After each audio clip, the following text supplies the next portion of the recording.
इस ज़माने को देखते हुए मैं आप लोग को एक सच्ची घटना बताने जा रहा हूँ। जो आजमगढ़ की एक लड़की रहने वाली होती है, उसके पिता बहुत ही अच्छे व्यापार होते हैं और कहा जाता है कि बम्बई में रख उनका अच्छा व्यापार होता है और वह उनकी 3 लड़कियाँ होती हैं। उनका नाम धनीराम होता है। वह कहा जाता है कि उनकी 3 लड़की होती हैं, लड़का कोई नहीं होता है और वह ऊपर बहुत ही कहा जाता है कि वो कपड़ा व्यापार में बहुत ही अच्छा होते हैं और उनका बड़ा कारोबार होता है। उनकी 3 बेटियां होती हैं, तीनों बेटियों को पढ़ा लिखा कर इस योग्य बना देते हैं कि बड़ी बेटी जो होती है बम्बई में ही टीचर की नौकरी पा जाती है। उससे जो छोटी बेटी है कहा जाता है कि नेपाल में टीचर हो जाती है।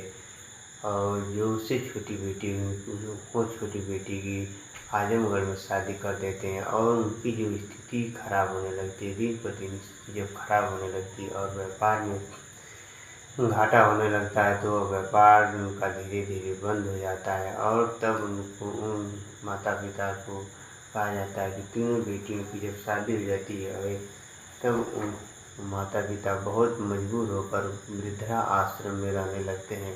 कहा जाता है कि हरियाणा में एक वृद्धा आश्रम होता है, उसी में रहने लगते हैं। और कुछ दिन का समय बीतता है तभी पता चलता है कि जो उनकी पत्नी होती हैं उनका देहांत हो जाता है और उनको जब देहांत हो जाता है तो उनका दाह संस्कार कर देते हैं और यह तीनों बच्चियां जाकर उनके दाह संस्कार में शामिल हो जाती हैं। और जब वे धनीराम अकेले बच जाते हैं, उनका कोई हाल चाल और उनका कोई उनसे वो अपनी बातें अपने दुख तकलीफ किसी से शेयर करें, उनसे कोई बातें चित नहीं करता। इससे चिंतित होकर धनीराम बहुत उदास रहने लगते हैं और धीरे धीरे समय बदलने लगता है। और धनीराम जो होते हैं अपने पास एक छोटी सी मोबाइल कीपैड की रखे होते हैं और उसी से अपनी बेटियों की हाल चाल लेते हैं, मगर बेटियां कभी कभी उनकी हाल चाल भी लेती हैं।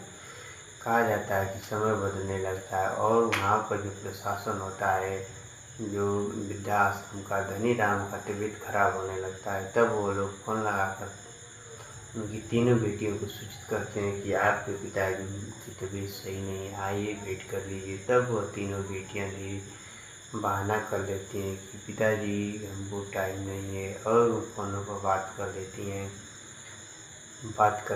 और उनकी स्थिति बहुत ही गंभीर हो जाती है। तब भी बेटियां नहीं आती हैं। कहा जाता है कि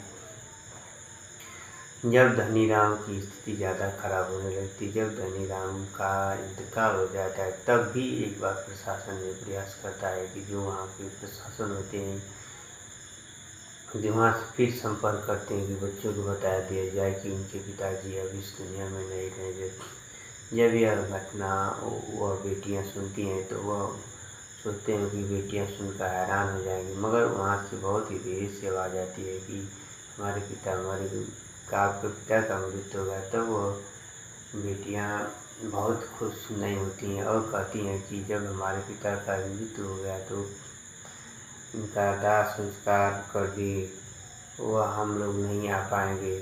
तब वो प्रसन्न करता है कि नहीं, आप लोग आइए, मैं इस बॉडी को फ्रीज कर देता हूँ, आप आइए और आप जब आएंगे तभी इनका अंतिम संस्कार होगा।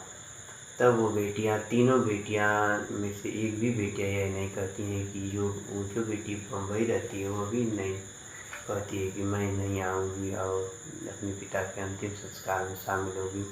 एक बेटी जो नेपाल होती है वह भी नहीं स्वीकारती है। जो एक बेटी की आजमगढ़ में होती है वो भी बेटी नहीं स्वीकारती है कि नहीं, हम अपने पिता के इंतकाल में और हमारे पिता का मृत्यु होगा उसमें हम जाकर शामिल होगी।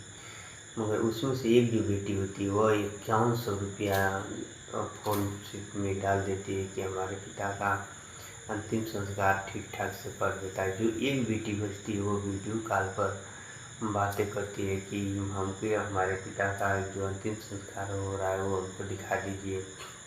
जो वहाँ की जो वृद्धाश्रम से प्रशासन लोग होते हैं वह उनके पिता की जब चिता में आग लगती है तो उनको बाकायदे दिखाया जाता है। कहा जाता है कि ज़माना में क्या हो गया है कि देखिए, जो पिता अपनी तीनों बेटियों की पढ़ाई लिखाया, उनके लालन पालन पोषण किया, आज वही बेटियाँ उनकी मृत्यु के काल में उनके साथ नहीं है। और जब वो पिता के बहुत ही ज़रूरत थी अपने ये बेटी हो या बेटा हो, उनको अपने पास रखना चाहिए, उनके दुख और सुख में शामिल रहना चाहिए। मगर ऐसा नहीं हुआ है। ज़माना क्या हो गया है, कहा जाता है कि यह बेटी और बेटियों ने माता और पिता के प्रेम में दाग लगा दिया। कहा जाता है कि ऐसा नहीं होना चाहिए, समाज पर गलत ही प्रभाव पड़ रहा है।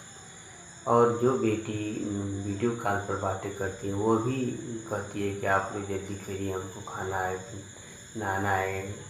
उस वीडियो कॉल पर भी उसको उसकी धनी राम की बेटी होती है, उसको वीडियो कॉल पर भी मौका नहीं कि अपने पिता की, वो तो जा नहीं सकती, मगर उसको यह भी मौका है कि हम अपने पिता के अंतिम संस्कार में नहीं जा सके तो थोड़ा सा सब्र बनाकर मैं जिस वीडियो कॉल से देख रहा हूँ उसी में ही समय देकर मैं अपने पिता की चिता में आग लगते हुए देखूँ। मगर नहीं, कहा जाता है कि यह संस्करण खेल जब वीडियो वायरल होने लगा तब पता चला कि एक कलयुग में ऐसे ही भी माता और पिता और ऐसे ही बच्चे आए जो पिता अपने बच्चे को पढ़ाया लिखाया और उस योग्य बनाया, काबिल बनाया।